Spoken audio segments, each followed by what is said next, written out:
À 67 ans, Don Roberto Vasquez portait encore sur ses épaules des sacs de 50 kilos, comme s'il voulait prouver au monde qu'il n'était pas encore brisé. Chaque pas lui arrachait le souffle, chaque geste réveillait la douleur sourde de ses articulations fatiguées. Ses mains, crevassées comme une terre qui n'a pas vu la pluie depuis des années, s'agrippaient aux anses des sacs de ciment. La chemise qu'il portait depuis 3 ans était trempée de sueur, collant à sa peau. De l'autre côté du chantier, Alejandro Mendoza, son patron, l'observait depuis l'ombre de son énorme camion noir. 45 ans, costume italien sur mesure, chaussures en cuir brillant qui coûtaient plus que le salaire mensuel de Roberto. Dans sa bouche, un cigare cubain qu'il mâchonnait avec paresse, savourant le spectacle. « Dépêche-toi, vieil inutile !» lança-t-il d'une voix sèche. « Mes vrais ouvriers ont déjà fini leur chargement, et toi, tu n'en es qu'au 3e. » Les autres travailleurs se figèrent un instant, mal à l'aise. Roberto, lui, ne répondit pas. Il serra les dents et continua. Ce n'était ni la première ni la dernière humiliation. Il avait besoin de ce travail plus que de son orgueil. 2 petits visages l'attendaient à la maison, Sofia, 8 ans, et Diego, 10 ans. Depuis que leur mère avait quitté Fernando, son fils, englouti par l'alcool, il n'avait plus que lui.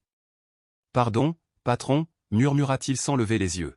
« J'ai presque terminé. » Quelques regards se tournèrent vers lui. Roré, un maçon de 35 ans, s'approcha discrètement. « Don Roberto, laissez-moi vous aider avec ce sac. »« Non, mon fils, répondit-il d'une voix rauque. Si le patron nous voit, il nous mettra tous les deux dehors.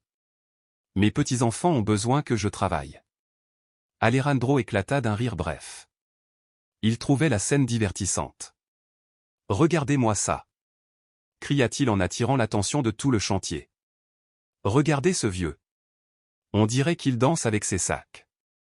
Peut-être qu'on devrait mettre un peu de musique. » Quelques jeunes ouvriers éclatèrent de rire. Roberto sentit la chaleur monter à ses joues. Pas de honte, de la colère.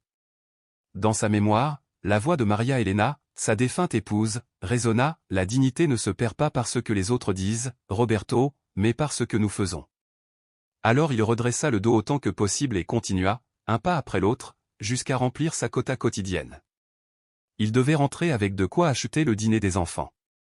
La journée s'étira sous le soleil brûlant de Jalisco. Voilà 8 mois que Roberto travaillait sur ce chantier, depuis que sa vie avait basculé. Autrefois, il possédait un petit atelier de menuiserie où il fabriquait des meubles simples pour le quartier. Mais après le départ de sa belle-fille et la chute définitive de Fernando dans l'alcool, les dépenses s'étaient multipliées, nourriture, médicaments, frais scolaires.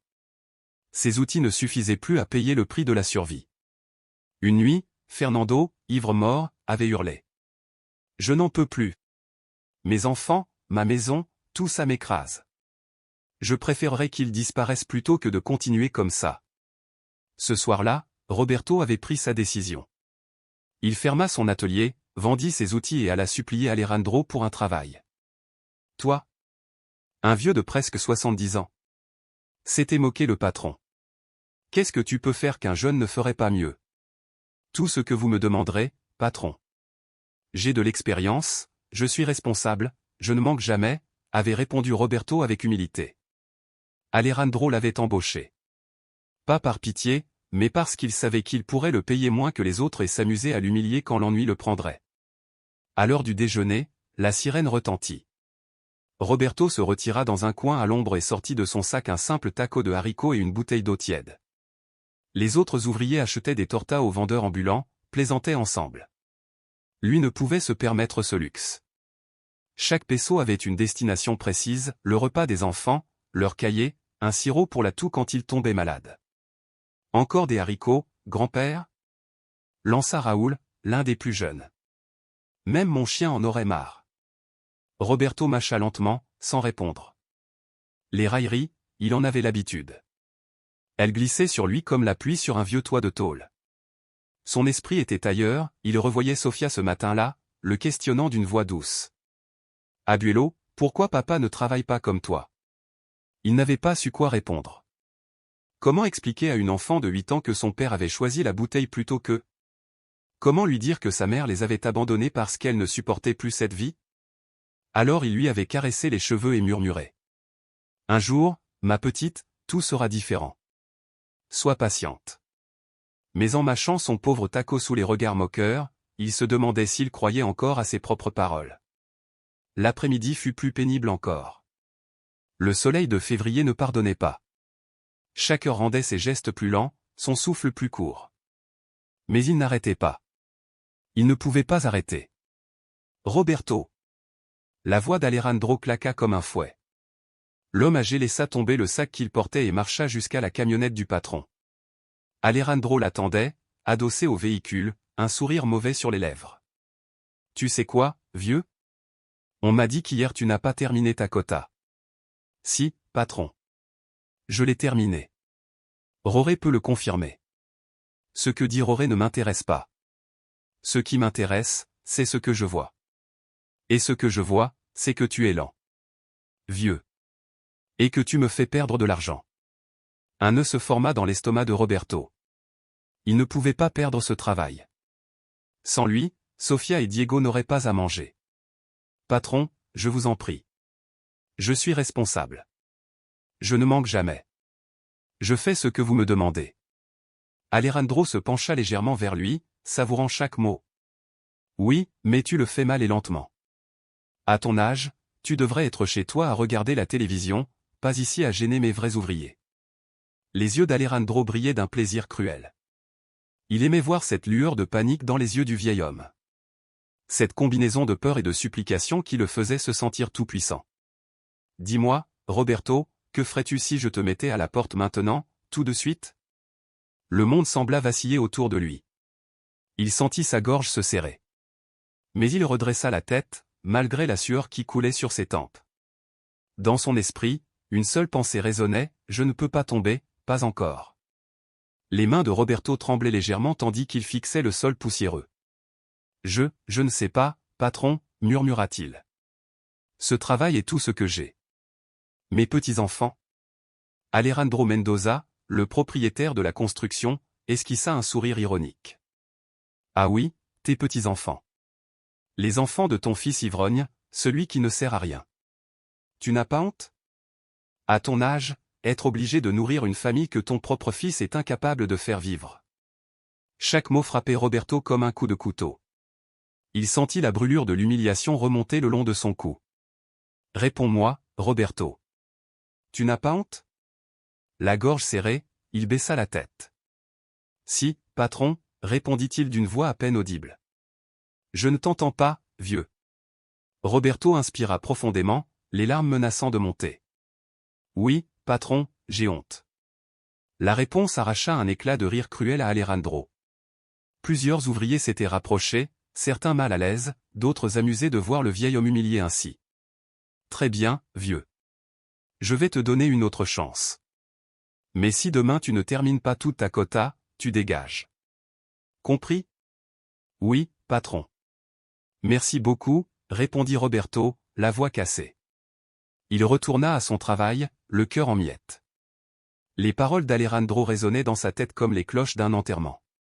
Il avait dû s'humilier devant tout le monde, avouer sa honte, et malgré cela rien ne garantissait qu'il garderait son emploi. Chaque sac de ciment qu'il soulevait lui rappelait sa situation. Sa chemise trempée de sueur collait à son dos. Il pensa à Maria Elena, son épouse défunte. Si elle était encore là, jamais je ne serais tombé si bas, songea-t-il. Elle aurait trouvé une solution, parlé à Fernando, mis de l'ordre dans la maison. Mais Maria Elena était morte 3 ans plus tôt, emportée par un cancer, et avec elle s'était envolée la stabilité de toute la famille Vasquez. Maria Elena, murmura-t-il en essuyant son front couvert de sueur. Je ne sais plus quoi faire. Je ne sais plus comment avancer. À 6 heures, la sirène annonça la fin de la journée de travail. Roberto ramassa ses maigres affaires, une bouteille d'eau vide, un vieux chapeau, un petit sac de toile. Il marcha lentement jusqu'à l'arrêt de bus. Chaque pas réveillait une douleur dans son dos, ses jambes semblaient de plomb. Mais la douleur la plus insupportable se trouvait dans son cœur. Dans l'autobus du retour, il regardait défiler les rues par la fenêtre, des familles riaient en se promenant, des couples marchaient main dans la main, des jeunes jouaient dans les parcs. Ils semblaient tous vivre une vie simple, normale, sans le poids des problèmes qui l'écrasaient chaque jour. « Mon Dieu, » pria-t-il en silence. « Si tu existes vraiment, si tu m'entends, aide-moi. Je ne sais plus quoi faire. Je suis fatigué, je suis vieux, mais je dois continuer pour Sofia et Diego. Eux n'ont rien demandé. Donne-moi la force de continuer, la sagesse pour savoir quoi faire, et une preuve que tout cela a un sens. Le bus s'arrêta enfin. Roberto descendit lentement, chaque muscle protestant. Il fit les 3 pâtés de maison qui le séparaient de sa maison, une construction modeste, aux murs en parpaing non peints, dans un quartier populaire de Guadalajara. Avant d'ouvrir la porte, il prit une grande inspiration. Il savait ce qui l'attendait, Fernando, peut-être ivre, peut-être violent, et les enfants, affamés, attendant que leur grand-père apporte quelque chose à manger. Dès qu'il franchit la porte, une voix rugit du salon. « Ah, te voilà, vieux bon à rien !» cria Fernando, affalé sur le canapé, une bière à la main, les yeux vitreux. « Tu as apporté de l'argent ? » ?»« Oui, mon fils. J'ai de quoi acheter le dîner, et un peu plus. Donne-moi tout. J'ai des choses à acheter. » Roberto savait exactement ce que son fils voulait acheter, plus d'alcool, plus de moyens d'oublier. « Fernando, d'abord nous allons manger. Les enfants ont faim. »« Les enfants, les enfants. Je n'en peux plus de les entendre. Donne-moi l'argent. » À ce moment, Sofia et Diego apparurent dans l'encadrement de la porte, effrayés par les cris de leur père. En voyant leur grand-père, ils coururent se jeter dans ses bras. « Abuelo, j'ai faim, » chuchota Sofia. « On va bientôt dîner, ma chérie.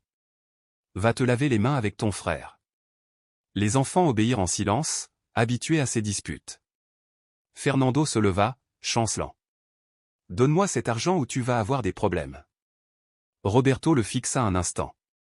Cet homme de 35 ans avait autrefois été son fierté, un garçon intelligent, plein de joie de vivre. Aujourd'hui, l'alcool avait déformé ses traits et son âme. Ses yeux, jadis lumineux, ne reflétaient plus que l'amertume. « Je vais te donner une partie de ce que j'ai gagné, mais pas tout. Les enfants doivent manger. Les enfants sont mon problème, pas le tien. C'est moi qui décide. » La dispute monta d'un cran. Fernando se mit à hurler, accusant son père d'être responsable de tous ses malheurs, d'avoir gâché sa vie, de se poser en héros devant les enfants pour laver sa conscience. Chaque reproche entrait dans le cœur de Roberto comme une lame. Peut-être que son fils avait raison. Peut-être avait-il échoué comme père. Peut-être était-il, en partie, la cause de tout cela. « Tu sais quoi, vieux ?» reprit Fernando d'une voix chargée de rancune. « Si ma femme est partie, c'est à cause de toi. Elle n'en pouvait plus de cette maison de perdants. Elle ne supportait pas de te voir te tuer au travail pendant que je me noyais dans l'alcool. Tout est ta faute. » Ces mots furent les plus cruels de tous. Roberto s'était souvent demandé si, d'une façon ou d'une autre, il était responsable du départ de sa belle-fille. Maintenant, son fils le confirmait. « Tu as raison, Fernando, » répondit-il d'une voix brisée. « Tout est ma faute. Mais je dois quand même prendre soin de tes enfants. » Il lui tendit la moitié de son salaire et partit à la cuisine préparer le dîner. Avec le peu qui lui restait, il pourrait acheter des tortillas, quelques œufs et peut-être un peu de lait pour les petits. Alors qu'il remuait les œufs dans une poêle usée, Sofia s'approcha timidement. « Abuelo, pourquoi papa est-il toujours fâché ?» Roberto la souleva, malgré la douleur dans son dos. « Parfois, ma chérie, les gens se fâchent parce qu'ils sont très tristes à l'intérieur. Ton papa est triste parce que ta maman lui manque beaucoup. C'est pour cela qu'il boit de la bière. » Comment expliquer à une enfant de 8 ans les rouages complexes de l'addiction? La bière le fait se sentir mieux pendant quelques minutes, mais après, elle le rend encore plus triste. C'est pour cela qu'il crie. Un jour, il arrêtera d'être triste, j'en suis sûr. Tu crois, Abuelo? Je l'espère de tout cœur, mon amour. Cette nuit-là, lorsque les enfants furent couchés et que Fernando s'endormit, ivre, sur le canapé, Roberto sortit dans le petit patio. C'était son rituel, un moment de silence rien qu'à lui. Il s'assit sur une vieille chaise en plastique fissurée et leva les yeux vers le ciel. Malgré les lumières de la ville, quelques étoiles brillaient, obstinées. Roberto y trouvait toujours un peu de réconfort. Maria Elena, souffla-t-il dans le vent nocturne. Je ne sais pas si je peux continuer comme ça.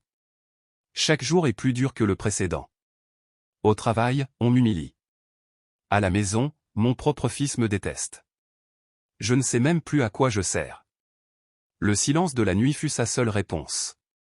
Les enfants ont besoin de moi, je le sais. Mais quelle vie est-ce que je leur offre? Nous vivons au jour le jour, sans espoir, sans avenir. Diego commence à poser des questions auxquelles je ne sais pas répondre, et Sofia. Sa voix se brisa. Sofia s'habitue à vivre dans la peur des colères de son père. Une larme roula sur sa joue. C'était la première fois depuis des mois qu'il se permettait de pleurer. Dieu, si tu existes vraiment, donne-moi un signe. Dis-moi que tout cela a un sens. Il resta là, seul, sous le ciel immense, avec pour seule compagnie le bruissement lointain de la ville et les battements douloureux de son propre cœur. Le vieil homme resta longtemps assis dans le patio, les mains jointes, le regard perdu dans l'obscurité. La souffrance doit bien avoir un sens, pensa-t-il. Je dois au moins savoir que mes petits-enfants auront une chance d'être heureux. Moi, je n'ai plus de force. Le vent nocturne fit frissonner les feuilles du seul arbre de la cour, un petit oranger que Maria Elena, sa femme défunte, avait planté bien des années auparavant. Roberto crut y voir une caresse envoyée depuis l'au-delà, un murmure qui lui rappelait qu'il n'était pas tout à fait seul. Mais la réalité, elle, demeurait impitoyable. Le lendemain, il devrait retourner sur le chantier. Supporter encore les humiliations d'Alejandro Mendoza. Soulever des sacs de ciment plus lourds que ses propres espoirs. Puis rentrer dans une maison envahie par l'odeur de bière éventée et les reproches amers d'un fils qu'il accusait de tous ses malheurs. Il resta là jusqu'à tard dans la nuit, priant en silence, laissant ses souvenirs remonter, les rires de Maria Elena dans la cuisine, le premier pas de Fernando, le parfum du café le dimanche matin. Et au milieu de cette pluie de souvenirs, une question revenait sans cesse, valait-il encore la peine de continuer? À 67 ans, Roberto Vasquez se sentait comme un homme brisé. Son corps était fatigué, son âme usée. Pourtant, il ignorait que sa vie était sur le point de basculer. Car parfois, quand le désespoir atteint son point le plus sombre, quand il semble qu'il n'existe aucune sortie, c'est précisément à ce moment-là que le ciel décide d'intervenir et souvent de la manière la plus inattendue. Cette nuit-là, sous les étoiles de Guadalajara, Roberto n'était qu'un vieillard éreinté murmurant une prière, « Seigneur, donne-moi la force pour un jour de plus. » L'aube du mercredi se leva sur une brume épaisse qui enveloppait la ville comme un linceul gris. Roberto ouvrit les yeux avant même que son vieux réveil en fer-blanc ne sonne, comme il le faisait depuis 8 mois. Dès qu'il bougea, la douleur lui transperça la colonne vertébrale, une sensation de milliers d'aiguilles s'enfonçant dans ses reins. Ses mains, raides et gonflées d'arthrite, mirent plusieurs secondes à s'ouvrir complètement. Il se leva en silence pour ne pas réveiller les enfants qui dormaient dans la petite chambre attenante. Dans le salon, Fernando était affalé sur le canapé, entouré de canettes de bière vides. L'odeur âcre de l'alcool avait imprégné chaque recoin de la pièce. Roberto se dirigea vers la cuisine et ouvrit la fenêtre pour respirer un peu d'air frais avant de préparer son maigre petit déjeuner, 2 tortillas froides saupoudrées de sel et un café si dilué qu'il ressemblait à de l'eau colorée. Il mit dans son vieux sac en toile son déjeuner, 2 tacos de haricots réchauffés sans huile et une bouteille d'eau en plastique réutilisée. Avant de partir, il entra dans la chambre où dormaient Sofia et Diego.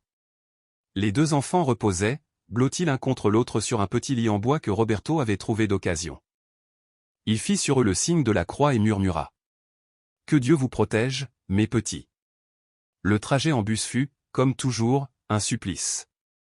1h20 d'embouteillage à regarder la ville s'éveiller derrière la vitre poussiéreuse. Il voyait les hommes d'affaires dans leur voiture dernier cri, les étudiants avec leurs sacs neufs, les familles riant sur le chemin de l'école. Et lui se demandait ce que cela ferait de vivre un seul jour sans la peur de manquer d'argent, sans la pression constante de la survie. À cette heure précise, il arriva sur le chantier. Celui-ci avait beaucoup changé, ce qui n'était qu'un simple projet de petite galerie commerciale s'élevait maintenant en un complexe de 3 étages destiné à accueillir des boutiques de luxe. Alejandro Mendoza, le maître d'œuvre et propriétaire du projet, avait de grands plans, et il ne manquait jamais de le rappeler à coups de crise autoritaire. « Bonjour, grand-père » lança Raoul, un jeune ouvrier de 25 ans qui semblait prendre un malin plaisir à se moquer de lui. « Alors, tu as mangé ta bouillie de bébé ce matin ?» Roberto baissa la tête et ne répondit pas. Il se dirigea directement vers la zone de chargement, où l'attendaient les sacs de ciment. Mais ce jour-là, quelque chose était différent. Les sacs étaient disposés de manière étrange et semblaient plus volumineux. Roberto s'approcha et découvrit avec horreur qu'ils avaient été attachés 2 par 2 avec de solides sangles industrielles. « Qu'est-ce que c'est que ça ?» demanda-t-il à Roré, un ouvrier d'âge mûr avec qui il s'entendait bien. Je ne sais pas, don Roberto. C'est comme ça qu'ils sont arrivés ce matin. J'ai demandé au responsable de l'entrepôt, mais il m'a juste dit que c'étaient les ordres du patron. Roré évita soigneusement son regard, mal à l'aise. Et comme s'il avait attendu cet instant précis, Alejandro Mendoza fit son apparition. Il portait un costume italien gris qui devait coûter plus que 6 mois de salaire de Roberto, des chaussures en cuir si brillantes qu'elles reflétaient le soleil, et cette éternelle expression carnassière qui le caractérisait. « Bonjour, mes travailleurs préférés. » lança-t-il d'une voix mielleuse. « J'espère que vous avez bien mangé parce qu'aujourd'hui, nous allons vraiment travailler. » Il marcha droit vers Roberto, qui sentit son estomac se nouer. Il connaissait trop bien ce regard, Alejandro avait quelque chose de cruel en tête. « Roberto, mon employé favori, dit-il avec un faux ton jovial, posant une main sur son épaule. « Tu vois ces beaux sacs ? » « Oui, patron, » répondit Roberto dans un souffle. « Parfait. Je suis heureux de voir que tes yeux fonctionnent encore. Laisse-moi t'expliquer la nouvelle dynamique que j'ai inventée pour améliorer l'efficacité de ce chantier. » Il se mit à tourner autour de lui comme un prédateur autour de sa proie. Les autres ouvriers s'étaient arrêtés pour observer la scène, sentant que quelque chose d'important se préparait. « Sais-tu quel est ton problème, Roberto » dit Alejandro d'une voix forte. « Ton problème, c'est que tu es lent. Désespérément, douloureusement lent. Pendant que les autres portent 10 sacs, toi tu en portes à peine 6. Quand eux terminent leur travail en 6 heures, toi tu en prends 8. » Roberto sentit le poids des regards de tous les ouvriers sur lui. La honte lui monta aux joues. « Mais je suis un patron généreux. » poursuivit Alejandro, sa voix résonnant sur toute la construction. « Alors, je vais te donner une chance de te racheter. » Roberto sentit son cœur se serrer. « Aujourd'hui, pour gagner du temps et être plus productif, tu porteras 2 sacs à la fois au lieu d'un. » Un frisson glacé remonta l'échine de Roberto. 2 sacs, 100 kilos. À son âge, avec son dos abîmé, avec ses articulations déformées, c'était presque une condamnation à mort. « Patron, dit-il d'une voix tremblante, j'ai toujours rempli ma part. Je ne manque jamais un jour, je ne suis jamais en retard. Si vous me donniez juste un peu plus de temps, je pourrais ?» Il n'eut pas le temps de finir, Alejandro éclata d'un rire cruel qui résonna comme une gifle sur le chantier. « Le temps, c'est de l'argent, vieux débris. Et toi, tu me coûtes trop cher avec ta lenteur de tortue centenaire. » Les ouvriers échangèrent des regards gênés, certains baissèrent les yeux. Mais Alejandro souriait, satisfait de l'humiliation qu'il venait d'infliger. Et Roberto, les poings serrés, sentit une larme brûlante lui monter aux yeux. Ce jour-là, il comprit qu'il était arrivé au bout de ce qu'il pouvait supporter. Les premières ricaneries nerveuses fusèrent parmi les ouvriers. Alejandro, comme toujours, savourait ces moments où il avait un public. Plus cruel encore qu'un bourreau, il se mit à marcher de long en large, tel un général inspectant ses troupes, son regard luisant d'une satisfaction malsaine. « J'ai fait quelques calculs très intéressants, » déclara-t-il d'une voix forte et faussement joviale. « Savez-vous que Roberto, ici présent, est l'ouvrier le moins productif de tout mon chantier? Savez-vous que pour chaque peso que je lui verse, je ne reçois en retour que 50 centavos de valeur réelle ?» Un silence pesant s'installa, seulement rompu par quelques rires étouffés. Roberto sentit la honte lui brûler la nuque, monter dans ses joues comme une fièvre. Il avait l'impression d'être mis à nu devant tout le monde, vulnérable et exposé, sans défense. Alejandro s'approcha, si près que Roberto put sentir le parfum coûteux qui se mêlait encore à l'odeur de café de son petit déjeuner. « Sais-tu ce que cela signifie, Roberto ?» Roberto secoua la tête, même s'il connaissait déjà la réponse. « Cela signifie que tu es un parasite, un poids mort, un fardeau qui ralentit toute mon entreprise. » Chaque mot était comme un coup de poing, s'enfonçant dans une estime de soi déjà en miettes, confirmant toutes ses peurs secrètes, qu'il ne valait rien, qu'il était un homme dépassé. Alejandro reprit, avec une fausse bienveillance qui faisait froid dans le dos.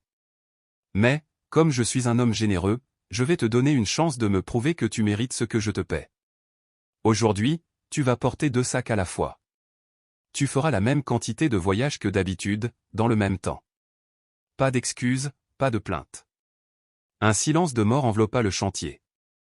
Roberto leva les yeux vers les sacs empilés, 100 kilos par voyage.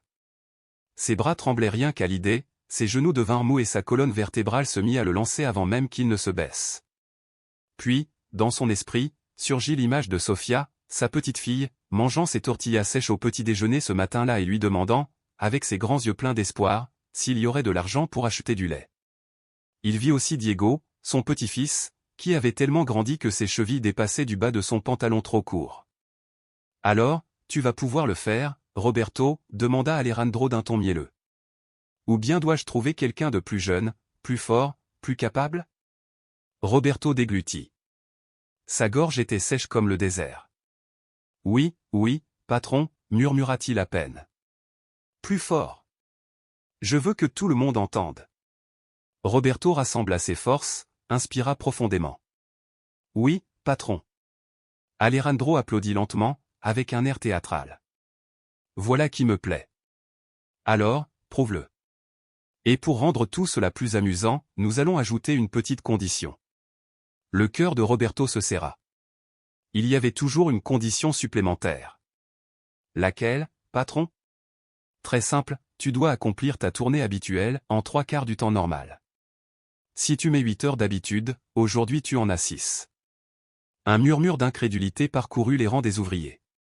Même ceux qui d'ordinaire se moquaient de Roberto semblèrent mal à l'aise. « Patron » osa intervenir Roré d'une voix timide. « Ne croyez-vous pas que c'est un peu excessif ?»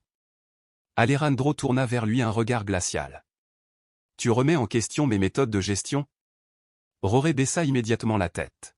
« Non, patron. Pardonnez-moi. C'est bien ce que je pensais. Roberto, tu as jusqu'à 13 heures. Il est 7 heures du matin. Tu as 6 heures. Si tu échoues, tu ne perds pas seulement ton travail, tu pars aussi sans le salaire de cette semaine. » Le coup de grâce. Roberto sentit son estomac se nouer. Sans ce paiement, il n'aurait même pas de quoi acheter des tortillas. Ses petits-enfants iraient se coucher le ventre vide. « J'ai compris, patron. » « Parfait. Alors, que le spectacle commence. » Sous le regard de tous, Roberto s'avança vers les premiers sacs, le cœur battant à tout rompre. Il examina leur position, calculant comment les soulever sans se briser le dos dès la première tentative. Lentement, il plia les genoux, ajusta ses pieds comme il l'avait fait des centaines de fois, glissa ses bras sous les sacs. Le cordage rugueux mordit sa peau à travers la chemise usée. Il inspira profondément, 1 fois, 2 fois, 3 fois, puis commença à se redresser. Le poids était inhumain, écrasant. Il eut l'impression que la gravité avait décuplé, que ses vertèbres allaient se réduire en poussière. Chaque centimètre gagné était une torture, chaque seconde une éternité. Mais il réussit à se redresser. Il resta debout, vacillant, les muscles tétanisés, tandis que les sacs se balançaient dans ses bras comme 2 bêtes sauvages cherchant à s'échapper. « Très bien, champion !» cria Alejandro avec un enthousiasme sadique. « Maintenant, il ne te reste qu'à marcher 50 mètres. » Facile, non? Le premier pas fut le plus difficile de toute la vie de Roberto. Son pied droit avança de quelques centimètres à peine, mais le déplacement fit osciller tout le poids, menaçant de le faire basculer en avant. Il réussit à se stabiliser, inspira profondément, fit un 2e pas. Ainsi commença son calvaire. Les ouvriers avaient formé un demi-cercle autour de lui. Certains regardaient avec une compassion sincère, d'autres avec une cruauté amusée, mais aucun ne détournait le regard. « Regardez-moi ça !» cria Alejandro en marchant à côté de lui comme un coach moqueur. Notre employé vedette a un style, on dirait qu'il danse la bachata avec ses sacs. Des éclats de rire fusèrent. Roberto continua, chaque pas une victoire contre la gravité, contre le feu qui lui consumait les reins, contre l'humiliation publique. Ses jambes tremblaient, sa respiration devenait saccadée. La sueur trempait déjà sa chemise.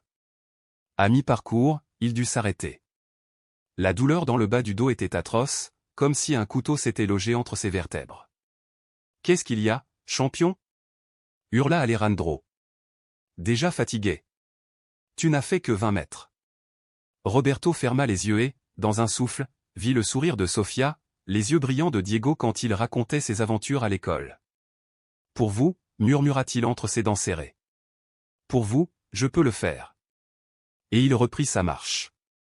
Les 20 mètres restants furent un supplice encore plus grand. Ses bras devinrent insensibles, ses mains glissèrent presque de l'emprise. La sueur coulait en torrent, se mélangeant aux larmes que la douleur lui arrachait malgré lui. « Allez, Roberto ! criait Alejandro. Ce n'est que le début. Il te reste encore 24 voyages. Après ce qui lui sembla une éternité, Roberto atteignit enfin le point de déchargement. Il laissa tomber les sacs dans un bruit sourd et se plia en deux, haletant comme un animal blessé.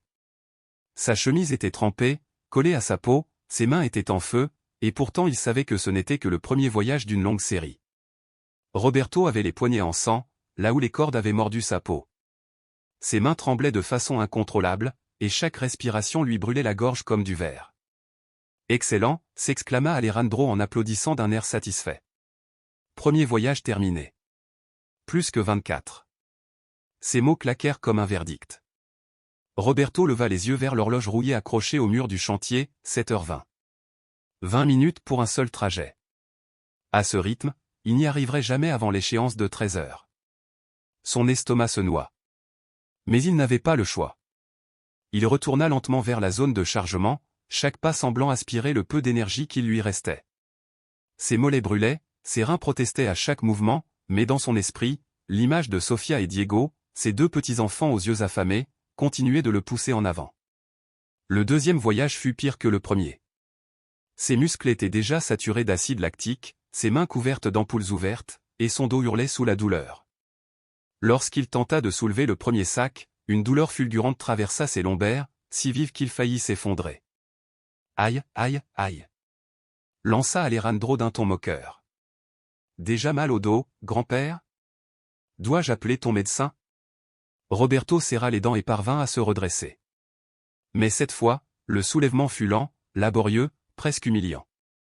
Ses jambes tremblaient si fort qu'il eut peur qu'elles se dérobent sous lui avant même d'avoir fait 3 pas. Le chemin du retour se transforma en véritable supplice, il dut s'arrêter 3 fois pour reprendre son souffle, s'agrippant au poteau rouillé pour ne pas tomber.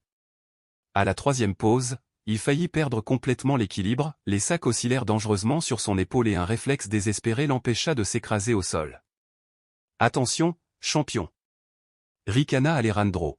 « Nous ne voulons pas gaspiller mon précieux ciment. Chaque grain coûte de l'argent. » Quand il atteignit enfin le dépôt, Roberto s'écroula presque contre un mur. Son souffle sortait en halètements rauques, son cœur battait si vite qu'il crut qu'il allait éclater dans sa poitrine. Il jeta un coup d'œil à l'horloge, 7h45. 25 minutes pour ce deuxième voyage. Il sentit le désespoir l'envahir. « Je ne peux pas, murmura-t-il. Je n'y arriverai pas. » Mais à cet instant, il vit Alejandro s'approcher, le sourire cruel aux lèvres, les mains dans les poches comme un spectateur venu admirer un spectacle.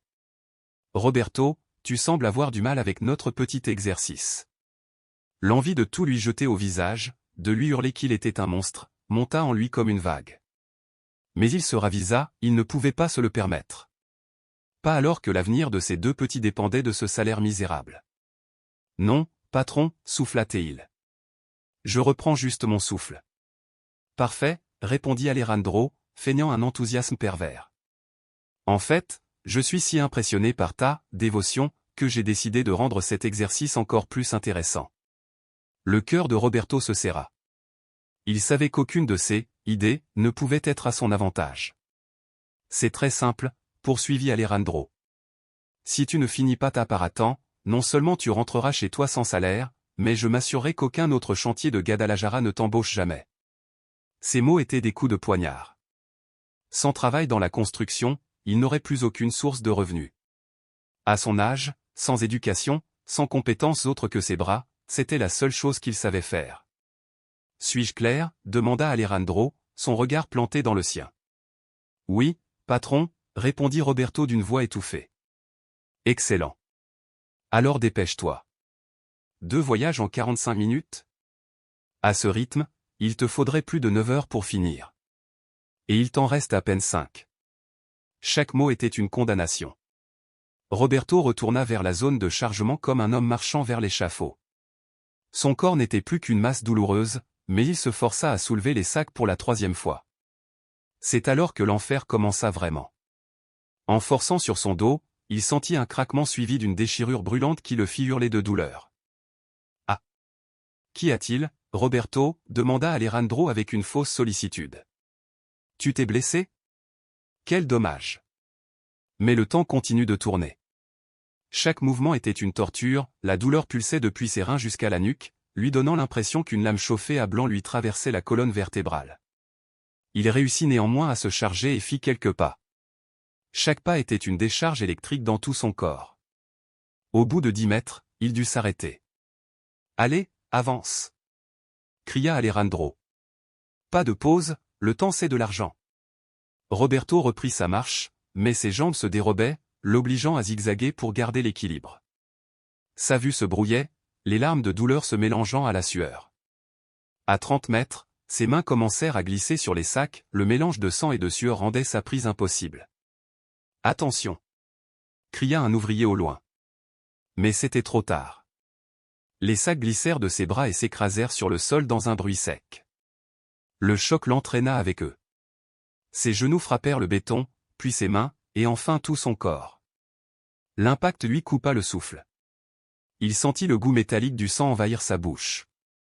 Le silence qui suivit fut pire que le bruit, un silence suspendu, pesant, avant que n'éclate le rire d'Alejandro.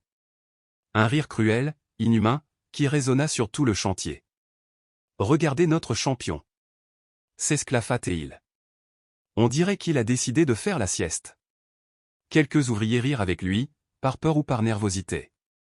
D'autres détournèrent le regard, mal à l'aise. Roberto resta immobile, couvert de poussière, humilié comme jamais.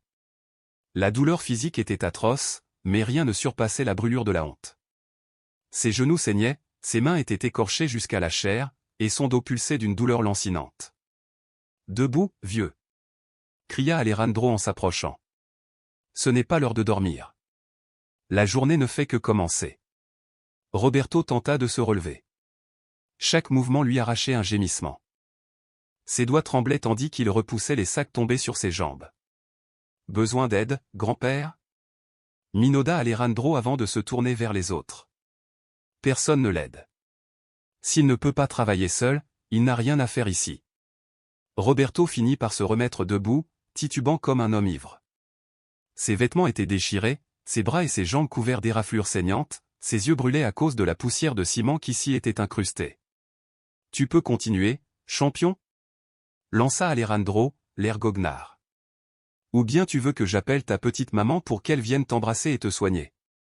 Les rires fusèrent de nouveau. Roberto se contenta de s'essuyer le visage avec le revers de sa manche, avalant ses larmes. Il savait que chaque seconde passée à répondre serait utilisée contre lui. Alors il reprit le chemin de la zone de chargement, le dos voûté mais le cœur obstiné, il ne pouvait pas abandonner. Pas encore. Ses yeux brûlaient, envahis de larmes qui se mêlaient à la poussière et piquaient ses plaies ouvertes. Chaque nerf de son corps hurlait à l'arrêt, il n'était pas fait pour supporter pareille humiliation, pareille douleur. Tout en lui haussant son dos, ses jambes, son cœur le suppliait de fuir cet enfer. Sa dignité elle-même semblait se dresser et lui chuchoter, « Assez, Roberto, sauve ce qu'il reste de toi. » Mais alors, le souvenir de la veille s'imposa à lui avec une clarté cruelle. La nuit précédente, dans le petit patio de leur maison, Sofia était venue s'asseoir près de lui. Ses yeux brillants d'innocence l'avaient fixé un long moment avant qu'elle ne demande d'une voix douce. « Abuelo, pourquoi as-tu toujours l'air si triste ?» Il avait essayé de sourire, un sourire forcé, crispé, pour la rassurer. « Je ne suis pas triste, mon amour, je réfléchis seulement. » « À quoi ? » « À comment faire pour que mon frère et moi soyons heureux. » La petite s'était hissée sur ses genoux et l'avait serré dans ses bras. « Moi je suis heureuse, Abuelo. Heureuse parce que tu es avec nous. » Ces mots résonnèrent en lui comme une prière. Ce souvenir fut comme une étincelle dans la nuit, une force inattendue s'éveilla dans son être meurtri. « Je peux continuer, patron, murmura-t-il d'une voix brisée. « Je ne t'entends pas, Roberto, répliqua Alejandro avec froideur. Alors il rassembla tout ce qui lui restait de souffle et cria. « Oui, patron, je peux continuer. » Brisé mais pas détruit, humilié mais pas anéanti, Roberto se remit en marche vers les costales. L'amour pour ses petits-enfants l'empêchait de s'écrouler, il devait tenir. Chaque pas était un pas de plus vers le gouffre de l'épuisement, mais aussi un pas de plus vers leur prochain repas. Son corps était un atlas de douleur, son dos le lançait de brûlures fulgurantes, ses épaules semblaient prêtes à se disloquer, ses mains saignaient abondamment, les cordons ayant entamé la chair jusqu'à l'os. Ses jambes tremblaient si violemment qu'il avait du mal à rester debout. Tout en lui criait à l'abandon. Mais chaque fois qu'il sentait la tentation de lâcher prise, l'image de Sofia et de Diego mangeant des tortillas sèches ce matin-là lui revenait. Il n'avait pas le droit de faiblir. Pas aujourd'hui. Allez, champion, se moqua Alejandro, confortablement installé à l'ombre d'un parasol. Il savourait lentement son café importé comme on savoure un spectacle cruel. Il ne te reste que 21 voyages pour remplir ta quota. À ce rythme, tu finiras vers 9 heures du soir. J'espère que tu auras encore de l'énergie. Un rire éclata, puis un autre, jusqu'à ce que les ouvriers alentours se mettent à ricaner. Ces éclats de rire résonnaient comme le rire des hyènes autour d'une proie blessée. Roberto serra les dents si fort qu'il crut qu'elles allaient se fendre. Puis, dans un effort qui lui arracha un grognement de douleur, il se pencha à nouveau sur les sacs de ciment. Chaque geste était une torture connue, glisser ses bras meurtris sous les costales, sentir aussitôt les cordons lui déchirer la peau au travers du tissu humide et déchiré de sa chemise. C'est alors qu'une brise étrange se leva sur le chantier. Ce n'était pas le vent ordinaire de février, cet air portait autre chose, quelque chose d'invisible mais saisissant. « Vous sentez ce vent bizarre » demanda Roré, les yeux levés vers le ciel clair, sans nuages. Un autre ouvrier hocha la tête, inquiet. C'est étrange, d'où peut-il bien venir? L'air avait changé. Il semblait soudain dense, chargé d'une électricité silencieuse qui faisait vibrer la peau. Même les sons paraissaient différents, le vacarme des machines lourdes, des marteaux et des perceuses semblait assourdi, comme filtré par une nouvelle réalité. Roberto réussit à soulever les 100 kg de ciment. Cette fois, le poids lui sembla plus écrasant que jamais. Ses muscles protestèrent avec une violence telle qu'un gémissement lui échappa, résonnant sur tout le chantier. 3 pas. 3 pas seulement, chancelant, avant qu'une voix ne déchire le bourdonnement ambiant. Permets-moi de t'aider à porter ce fardeau. La voix n'était pas forte, et pourtant chaque syllabe semblait flotter au-dessus de tout le vacarme, parfaitement distincte. Sa douceur avait quelque chose d'irréel. Un frisson parcourut Roberto. Il se retourna lentement, luttant pour ne pas perdre l'équilibre. Et ce qu'il vit lui coupa le souffle. Un homme s'avançait vers lui d'un pas calme et assuré, comme s'il savait exactement où il allait et pourquoi. Il paraissait avoir une trentaine d'années, ses cheveux longs et sombres tombaient en vagues souples sur ses épaules, et une barbe soignée encadrait un visage aux traits d'une noblesse tranquille. Il portait des vêtements simples, un jean usé par le travail, une chemise blanche impeccable qui contrastait avec sa peau hâlée par des années de soleil. Pas de bijoux, pas d'objets de valeur, pas de montre luxueuse, rien ne signalait la richesse ou le pouvoir. Mais ce n'était pas son apparence qui bouleversait Roberto. C'était l'impression qu'il dégageait, une présence invisible mais palpable, comme si l'air s'était purifié autour de lui. Pas d'éclat aveuglant, pas de miracle visible à l'œil nu, et pourtant, c'était comme si la lumière du soleil s'était concentrée sur lui, sans l'éblouir. Peu à peu, tous les ouvriers cessèrent de travailler. Les marteaux se turent, les perceuses s'arrêtèrent. Les hommes, figés, observaient cet inconnu apparu de nulle part, comme si le chantier tout entier était devenu un sanctuaire improvisé. Les machines continuaient leur vacarme mécanique, mais personne ne bougeait. « Qui êtes-vous » demanda Roberto d'une voix haletante, incapable de détourner les yeux. « Comment êtes-vous entré ici ? D'où venez-vous » L'homme esquissa un sourire d'une pételle qu'il semblait irradier de l'intérieur. « Je suis un ami » répondit-il simplement. Ces mots, si simples et pourtant si chargés de sens, résonnèrent dans le cœur de Roberto avec la force d'une promesse. Jamais, même dans les jours les plus heureux et insouciants de sa jeunesse, Roberto n'avait ressenti une telle présence. La voix de l'étranger avait quelque chose de presque musical, chaque mot semblait une note délicatement accordée dans une symphonie parfaite. Impossible de ne pas l'écouter, impossible de ne pas sentir que chaque syllabe venait frapper directement le cœur, comme si elle était destinée à réparer les blessures les plus anciennes et les plus profondes de l'âme. Alejandro réagit aussitôt. Toute l'arrogance qu'il avait cultivée au fil des années, tout son réflexe de domination et son agressivité instinctive se mirent en mouvement. Il marcha vers l'intrus avec la fureur d'un homme habitué à être obéi, le menton levé, les épaules tendues, incarnant le pouvoir qu'il exerçait sans partage sur des centaines d'ouvriers. « Qui diable es-tu » hurla-t-il, sa voix éclatant dans l'air brûlant du chantier. « C'est une propriété privée. Ici, on n'entre pas comme un mendiant tombé de la rue. » Mais l'homme se retourna lentement vers lui. Aucun mouvement brusque, aucune peur, seulement une fluidité souveraine, une détermination tranquille. Et alors leurs regards se croisèrent. Ce qui se produisit ensuite défia toute logique. Le puissant entrepreneur, qui quelques secondes plus tôt vociférait avec la certitude arrogante de son pouvoir, se figea. Ses lèvres restèrent entr'ouvertes, prêtes à lancer une nouvelle insulte, mais aucun son n'en sortit. C'était comme si une main invisible avait scellé sa bouche. Ses yeux s'écarquillèrent, son souffle se coupa, Alejandro Mendoza venait d'être réduit au silence par quelque chose de plus fort que sa propre volonté. Alejandro Mendoza, dit l'étranger d'une voix calme mais chargée d'une autorité impossible à contester. Entendre son nom complet prononcé ainsi fit frissonner Alejandro. C'était comme si cet homme le connaissait depuis toujours, comme si ses secrets les plus sombres venaient d'être mis à nu. Ton cœur est saturé d'une amertume que tu as soigneusement cultivée pendant des décennies, reprit l'homme. Tu as confondu richesse avec droit divin, pouvoir avec permission d'humilier, et tu as cru que ton succès justifiait chaque cruauté que tu as infligée. Alejandro sentit une sueur froide couler dans son dos. Comment cet étranger pouvait-il connaître son nom? Son esprit passa en revue chaque souvenir, réunion d'affaires, soirée mondaine, photos dans les journaux. Rien. Il n'avait jamais vu cet homme. Je ne te connais pas, balbutia-t-il, la voix tremblante d'une vulnérabilité qu'il n'avait pas ressentie depuis son enfance. Qui es-tu? Comment connais-tu mon nom? Mais déjà, l'étranger avait tourné toute son attention vers Roberto. Le vieil homme était encore debout, les bras tremblants sous le poids des sacs de ciment.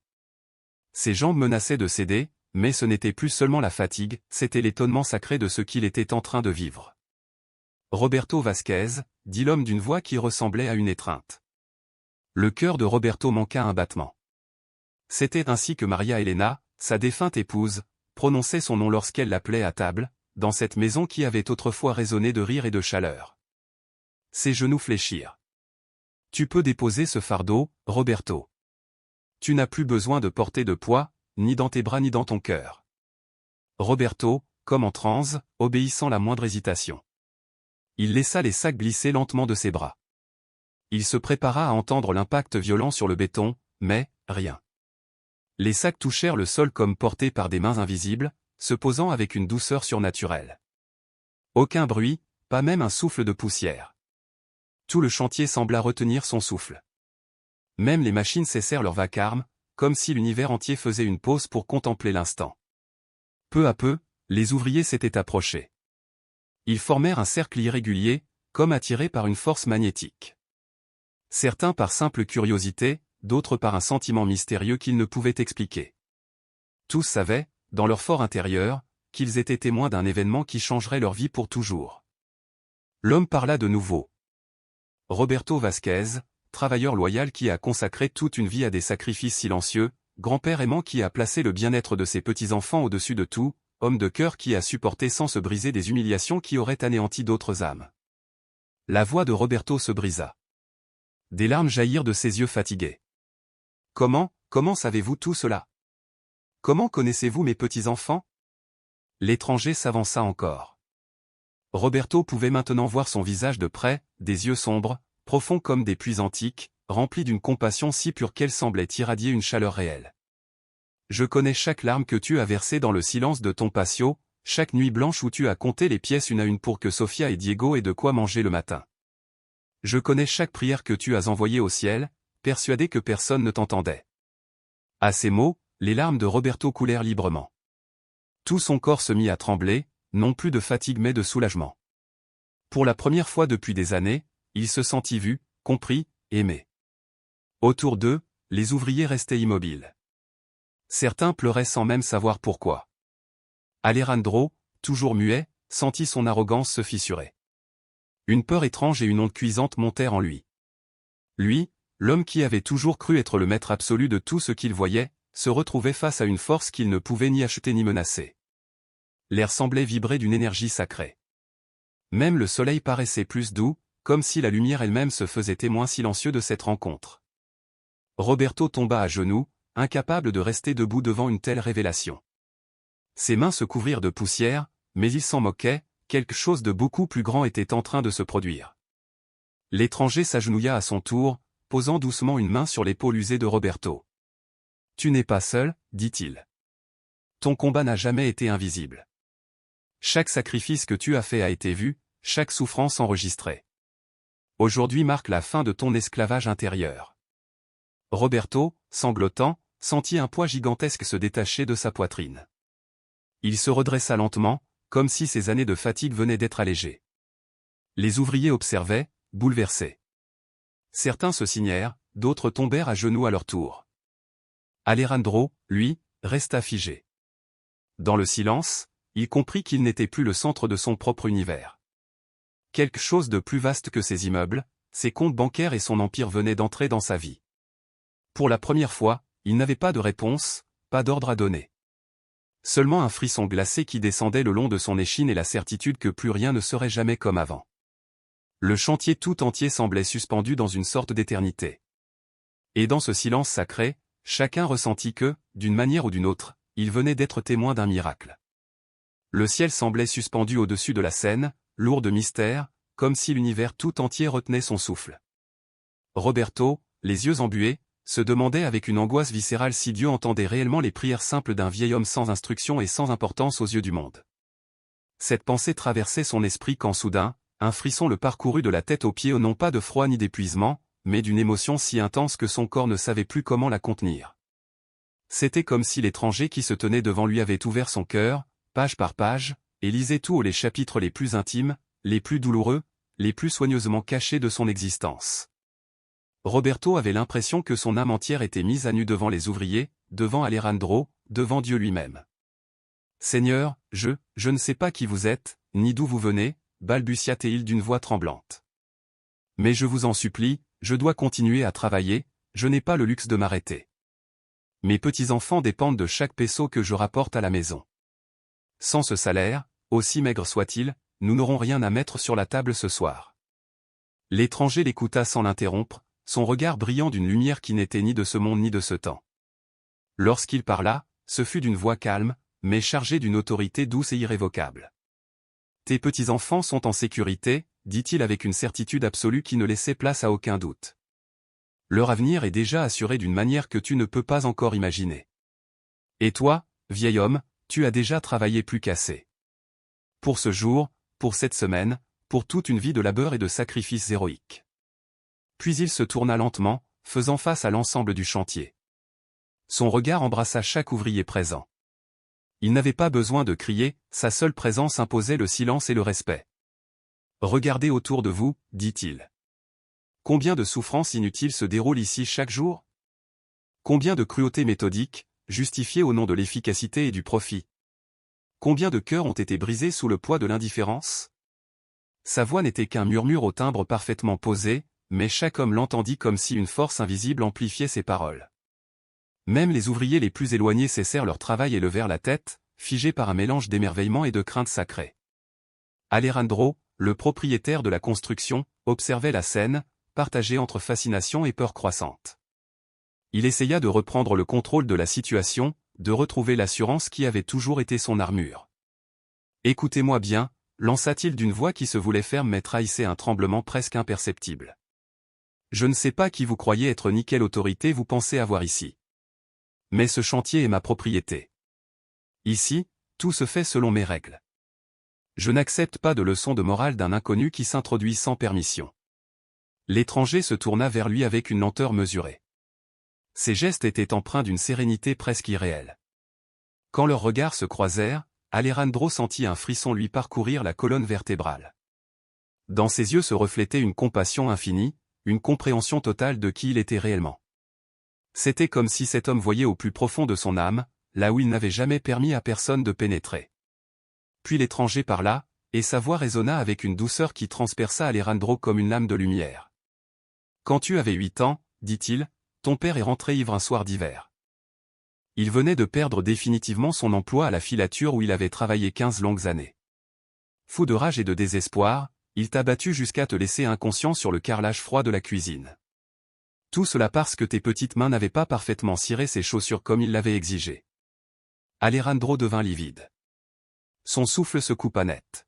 « Il t'a crié que tu étais un bon à rien, poursuivit l'étranger, qu'il aurait mieux valu que tu ne sois jamais né, que tu ne méritais même pas l'air que tu respirais. » Les jambes d'Alejandro se dérobèrent presque sous lui. Il dut se cramponner à une colonne de béton pour ne pas s'effondrer. Personne, absolument personne au monde ne connaissait cet épisode.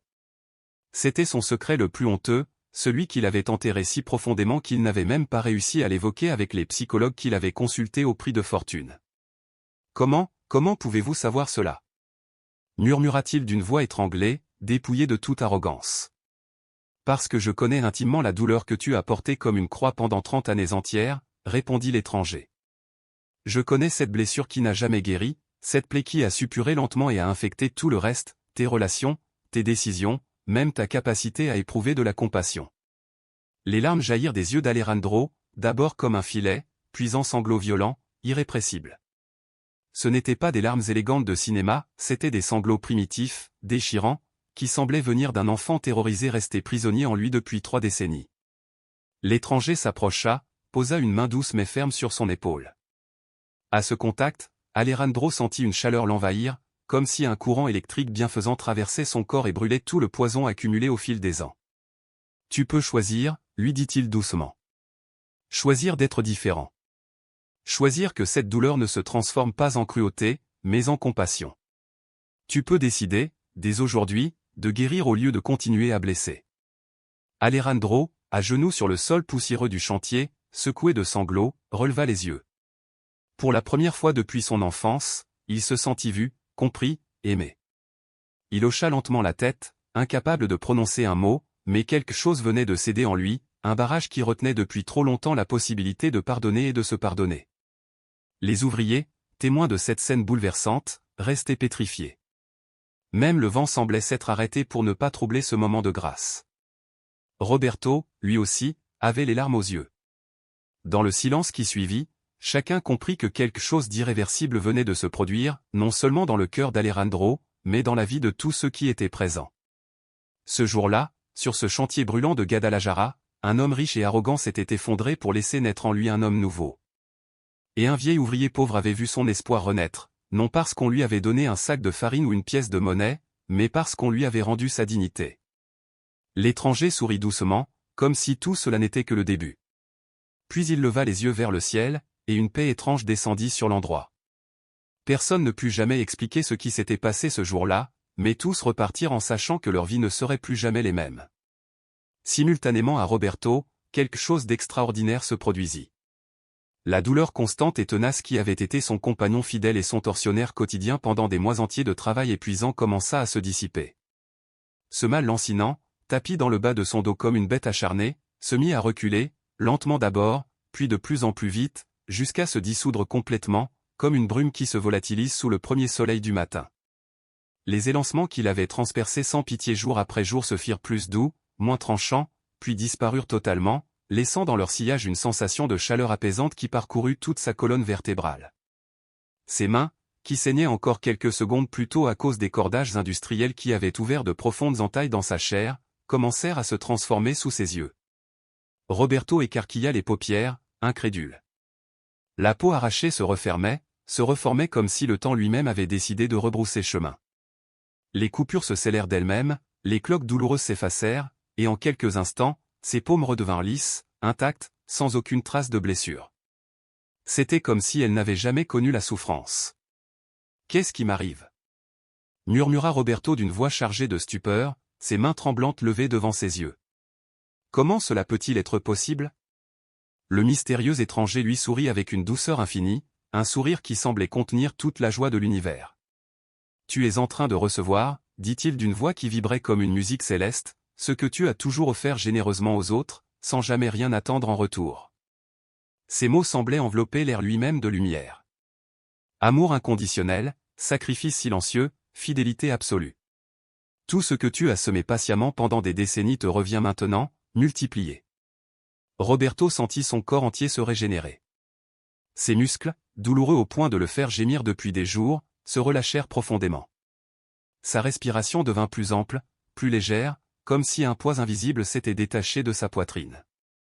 Même sa vue, fatiguée par les années et le labeur, se clarifia au point qu'il distinguait chaque détail autour de lui avec une netteté qu'il n'avait plus connue depuis sa jeunesse. Roré, qui observait la scène, en resta d'abord muet. La fascination se lisait sur son visage, mêlée de respect sincère et presque religieux. Ce fut finalement lui qui trouva le courage de parler. « Sonore, qui êtes-vous vraiment » demanda-t-il d'une voix où perçait une émotion nouvelle. « D'où venez-vous » Comment pouvez-vous accomplir de telles choses? L'étranger répondit par un sourire empreint d'une paix infinie. Son regard balaya l'assemblée, rencontrant les yeux de chacun des hommes présents. C'était comme s'il pouvait voir, simultanément et avec une précision parfaite, l'âme de chacun d'eux. Je suis celui qui attend patiemment, dit-il enfin, le moment exact où la souffrance atteint son point de rupture, pour rappeler une vérité essentielle, chacun de vous a une valeur infinie, bien au-delà de toute mesure humaine. Chacun de vous mérite dignité et respect. Et vous êtes aimé d'un amour qui dépasse tout ce que votre esprit limité peut concevoir. Un silence impressionnant s'abattit sur l'endroit. Les ouvriers, qui quelques instants plus tôt n'étaient que témoins incrédules, se sentirent transpercés jusqu'à l'âme. L'histoire de Don Roberto, comprit-on alors, n'était pas seulement celle d'un vieil homme brisé par la vie, elle était un miroir tendu à tous ceux qui, dans l'ombre, continuent de se sacrifier sans jamais se plaindre. Combien d'entre nous connaissent un Roberto? Un grand-père usé par les années, portant des sacs de ciment plus lourds que ses propres espoirs, supportant humiliation et douleur simplement pour nourrir deux petits-enfants affamés. Ces êtres silencieux qui portent le poids du monde sur leurs épaules sans demander de reconnaissance. La cruauté d'Alejandro, l'homme puissant qui l'avait humilié, montrait jusqu'où peut aller le pouvoir lorsqu'il se pervertit, il peut écraser la dignité humaine. Mais ce récit ne s'arrête pas à la souffrance, il parle de transformation. Car lorsque Jésus intervint, il ne se contenta pas de guérir le corps de Roberto. Il toucha aussi le cœur de Pierre d'Alejandro, brisant la carapace de son orgueil et faisant naître en lui un commencement de compassion. Cette scène nous enseigne que, même quand nous croyons que Dieu nous a oubliés, même quand nous pensons que nos sacrifices sont inutiles, il y a toujours un regard divin posé sur nous. La foi véritable ne se mesure pas aux bénédictions que nous recevons, mais à l'amour que nous continuons de donner, même quand tout semble perdu. Le moment le plus bouleversant de cette histoire reste celui où Roberto, épuisé, brisé, choisit malgré tout de continuer à se battre pour Sofia et Diego. Cet amour de grand-père, pur et sans condition, fut l'étincelle qui attira le miracle. Alors, si cette histoire a touché votre cœur, laissez-vous inspirer. Pensez à quelqu'un qui vit peut-être le même calvaire. Partagez ce récit avec lui, rappelez-lui qu'il n'est pas seul dans ses luttes. Et vous, avez-vous déjà rencontré un homme comme Don Roberto? Quelqu'un qui a tout donné pour sa famille, même au prix de sa propre santé? Peut-être avez-vous vous-même ressenti une présence divine dans vos heures les plus sombres? Racontez-nous votre histoire. Chaque témoignage est une flamme qui peut réchauffer le cœur de milliers de personnes qui traversent aujourd'hui des épreuves semblables. N'oubliez pas, la souffrance n'a jamais le dernier mot. La dignité humaine, l'amour et la foi ont toujours le pouvoir de tout transformer.